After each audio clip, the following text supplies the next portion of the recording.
Fala, meninos e meninas, meus queridos adoles, sejam todos muito bem-vindos a mais uma lição, esse trimestre que está sendo muito especial. E hoje a gente vai falar um pouquinho da lição de número 11. Você está acompanhando aí, né? Já tem um tempo que a gente está falando um pouquinho do desfecho aí, de como tem sido o caminhar de alguns profetas, a resposta do povo, como Deus tem trabalhado no coração deles. E a gente já está aí alguns episódios já na história de Daniel. A parte mais fácil já passou. E hoje talvez o dia mais esperado de todos, né? O dia da profecia mais cabulosa, não, mas da profecia mais intrigante de todos os tempos. E para isso contarei hoje com o meu time de especialistas e comentaristas. Hoje eu só estou com as meninas aqui, né? E aí, vamos lá? Quem são vocês? Já são tudo conhecidas, mas apresenta de novo, porque a gente sempre faz isso, né? E tá tudo certo. Eu sou a Stephanie. Sou Thaís. Clara. Pronto, isso aí, na verdade a gente era um teste por microfone para saber se estava funcionando. Vocês já conhecem as meninas, né? Gente, e aí? Muito bacana falar de Daniel. E o bacana é que Daniel não se limita, o livro de Daniel não se limita apenas em história. Aquele que ficou fiel, não comeu as iguarias do rei, aquele que era amigo de Sadraque, Mesaque e Abdenego, que entraram na fornalha. Não é só aquele que representou o sonho do capítulo 2. Daniel é muito mais do que isso e muito mais profundo do que isso, certo? E para isso, a lição de número 11 traz aí o sonho perturbador. E eu quero convidar você a orar nesse momento. Vamos orar. Pai querido, nos ajude, cuida da gente, nos direcione, para que possamos falar um pouquinho da Tua palavra e falar daquilo que estava acontecendo dentro do capítulo 7 do livro de Daniel. Fale ao nosso coração e nos conduza por Jesus. Amém. Bom, Stephanie, o que é que estava acontecendo ali? Qual é a chave ali da lição? Daniel acaba tendo o quê? Agora não é alguém que tem um sonho, mas agora é quem que tem o sonho? Daniel, né? Teve uma visão sobre 4 bestas e não foi a primeira vez que tinha acontecido alguma coisa assim, né? Exatamente. Só que o sonho, a lição traz um título, sonho perturbador. Vocês já tiveram sonho perturbador? Aquele sonho que você acorda de manhã e fala assim, cara, que sonho louco foi aquele. Eu sempre brinco dizendo que minha vida é um jogo de RPG, meu sonho é um jogo de RPG. Porque toda vez eu estou correndo de alguém, e não é das pessoas que a gente deve, tá? Mas estou correndo de alguém, eu estou subindo num castelo, eu estou descendo um rio, sempre um negócio meio louco. Caindo de um penhasco, eu acordo assustada. É sempre assim, sempre na adrenalina. Eu acordo, era um sonho, que pena, ainda bem. Mas esse sonho, gente, o que vale deixar claro, é para ele ter a característica perturbadora, é que esse sonho era muito, apesar de ser um sonho, mas isso era real, era vívido para ele. É como se ele estivesse vivendo ao vivo ali. Então, por isso ele... E eram outras experiências também que ele já tinha tido, né? Então não era muito a única situação que aconteceu. Mas que bichos eram esses, Clara? Conta pra gente. Era um leão com 2 asas, um urso com 3 costelas na boca, um leopardo com 3 cabeças e 4 asas e uma besta com 10 chifres. Exatamente. Um leão, um urso, um leopardo, um animal terrível e ainda o chifre de brinde, né? Agora, gente, o que é que tem de novo nessa visão? O que é que aparece de novo nessa visão aí? Os 4 reinos da estátua. Mas a grosso modo não tem nada de novidade. Porque essa visão é uma referência de outra. Qual outra visão do texto aí, meninas, que a gente viveu aí em outros episódios? Capítulo 2. Capítulo 2. A estátua era feita de quais metais? Bronze, cabeça de ouro. Começa pelo início, por favor, porque senão a gente se perde. Cabeça de ouro, prata, ferro, bronze, ferro e barro. E ferro com barro. Isso aí, muito bom.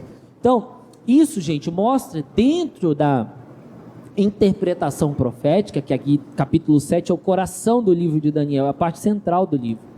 E aí essa ideia, né, ela representa exatamente a metodologia de interpretação, que a gente chama de ampliação. Uma visão já tinha sido revelada, visão de uma estátua com partes. Cada parte dessa era um reino. Simples, não tem dificuldade. A própria, no capítulo 2 mesmo, já explica. Só que quando acontece o capítulo 7, eles estão mudando os elementos, mas para dizer o quê? Falar de quais reinos? Praticamente os mesmos. Praticamente os mesmos. Porque a única mudança, e aí é a ampliação, ele repete os mesmos elementos do significado, mas amplia mais no final. Por quê? Porque a ênfase já não estava tanto nas partes, mais precisamente no animal terrível e espantoso e nos chifres que estavam acontecendo. Nos poderes que cairiam, nos países ou nas potências que cairiam e na potência que chegaria logo depois. Certo? Então, o texto não existe nada de novo. Mas ele existe os elementos que são agregados a uma situação que já existia, uma visão que já existia.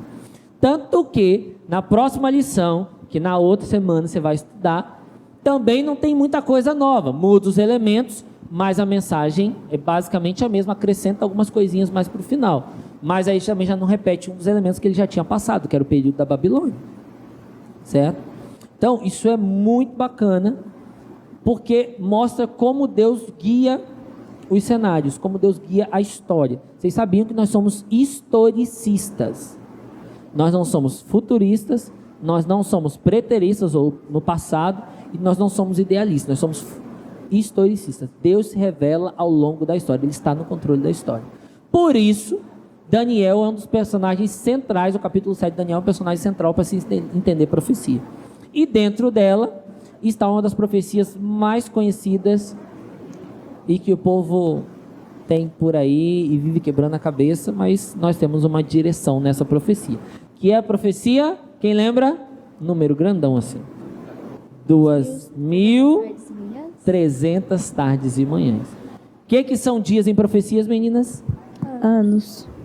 Então a profecia falava de 2.300 anos até que a verdade, até que começasse aí o juízo investigativo e até que a verdade fosse jogada por terra. Então muita coisa ia acontecendo ao longo da história. Então Deus revelava aos profetas e isso ia se desdobrando ao longo da história. O que a gente percebe com tudo isso?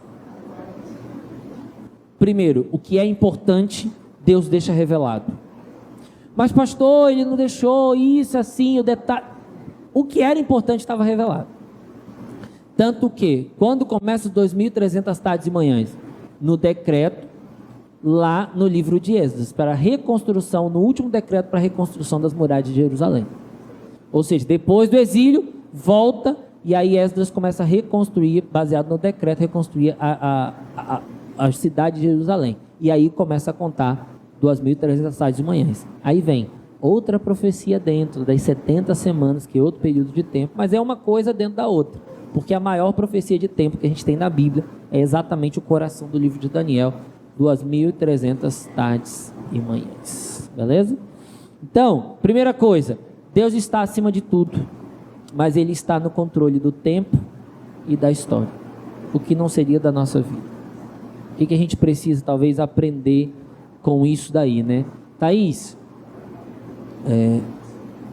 você tem percebido, ou como você tem percebido que Deus tem estado dirigindo melhor a sua vida ou dirigindo melhor a sua história? Stephanie também pode ajudar, fica tranquilo, né? Você tem alguma marca, algum momento que você viu assim, cara, eu tenho certeza de que Deus está no controle da minha vida? Porque esse normalmente é o nosso desejo. Mas você já teve esse tipo de experiência? Porque Daniel recebe a visão. Ele sabia quem estava no controle. O sonho poderia ser perturbador, mas ele sabia quem tinha o significado. Apesar de ser assustador, o sonho e a representação do sonho, mas ele sabia quem estava no controle. Já pensaram nisso? Experiências. Daniel só podia dizer porque ele tinha experiência, vivência, relacionamento. Talvez a gente nunca tenha percebido isso. Por isso que eu fiz a pergunta e vocês ficaram pensando. Mas são coisas que a gente precisa pensar. Assim como Daniel era jovem, aqui já vivia uma fase madura e precisava pensar na vida, nas experiências que ele teve e a quem recorrer nessas experiências, a gente também precisa ter isso em mente. Tá bom?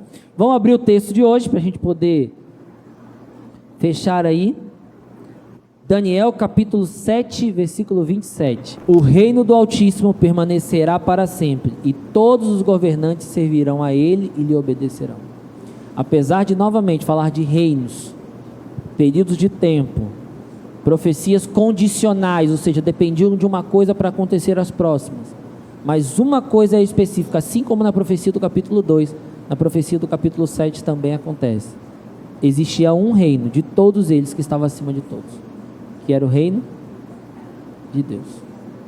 Então, que Deus nos abençoe e que Ele nos ajude a viver, a acreditar e a pregar sobre isso, tá bom?